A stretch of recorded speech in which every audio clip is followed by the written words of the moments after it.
Alright, at number 2 on the top 14 underrated holiday specials and movies is Yogi's First Christmas.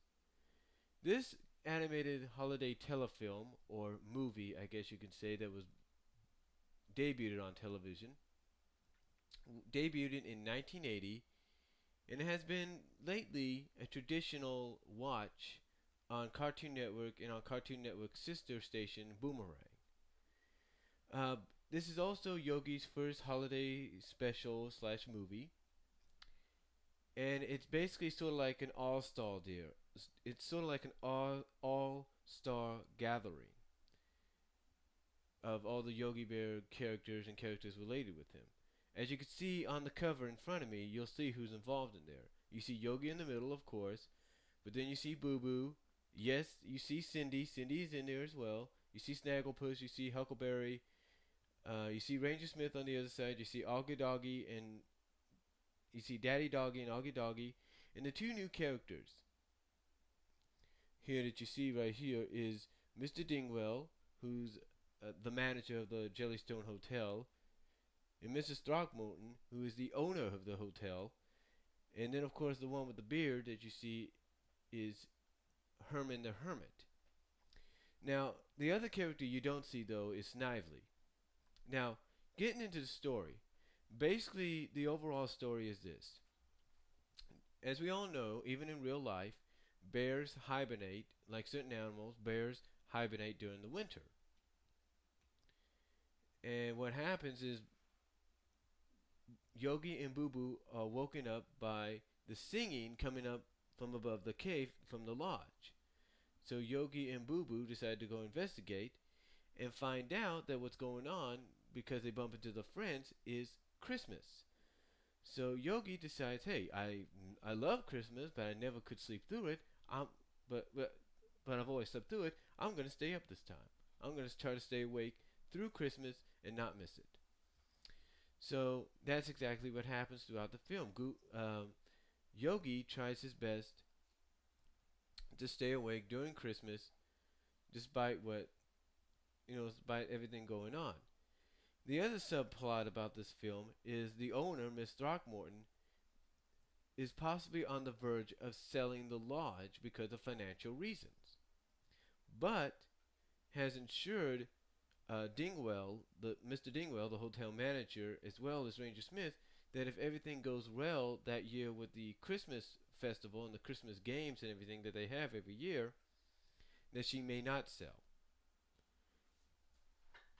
And basically, what happens, like I said, a lot of hilarity does kind of break through on this. Um, Break through on this. Yogi, like I said, tries to stay awake, and do do and through some unfor do and through some unfortunate incidents, or not unfortunate, but do through some fortunate incidences. Every time it seems Yogi's gonna mess up, he ends up doing something in Mrs. Throckmorton's eyes, something right. Something right to the point that Mrs. Throckmorton promotes him almost from every level. He goes from a cook to a bellhop to security head of security, and then to hotel manager at the end, which is kind of funny. Um, and he also becomes a ski instructor as well. So now the villain, if you will, in the film is Herman the Hermit. He's the main villain, if you will. And basically every year he being a typical hermit, wants to have peace and quiet, but every year gets disturbed.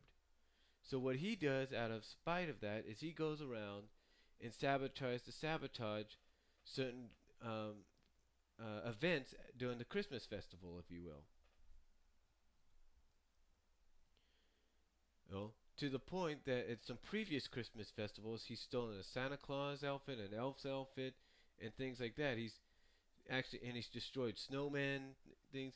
And this year he tries to do it even more. He tries to put salt on the ice where the skating competition would be. You know, just overall being a bad guy. But he's not the only villain in this scenario, no. Mrs. Throckmorton's nephew, Snively, is also sort of a villain. Snively, I guess you could say, is like a young Scrooge. He's not in the Christmas spirit, doesn't want to be there, and later on he goes on and then be there, tries to think he's better than everyone else, and in the end gets proven that he's not. And so later on in the film, he joins forces with Herman to try to sabotage the Christmas festival and the tree trimming party. Now, other things that take place in this film is Yogi is also, I guess, because Miss Throckmorton thinks he's a good singer, is basically, I guess, promoted to become the leader. Is promoted to being the leader of the singers, but during a rehearsal, Miss Throckmorton can't hear herself singing, or hear her soprano part of her voice singing, because there's not enough girl voices to even it out. So what happens? Well, if you guessed Cindy Bear comes into play, you're right. Boo Boo basically has to go and try to convince Cindy to join them. Cindy at first is very reluctant, but until she hears Yogi is the leader and that he might lose his job, well, what do you think? Overall, it is a very decent holiday special. I'm not going to spoil it too much for you if you've not seen it yet. I will advise you that if you see it advertised on Boomerang, if you get Boomerang, if you have Cartoon Network, to watch it when it comes on, you'll enjoy it. Oh yeah, and I do want to say one thing. I don't want to spoil anything else, but I will say this. Yogi and Cindy, they do kiss in this film. I'm not lying. They do kiss. When? You'll have to see it to believe. You have to see it to find out. But that is why Yogi's First Christmas is number 2 on the top 14 underrated holiday specials and movies. And now, let's get ready for number 1.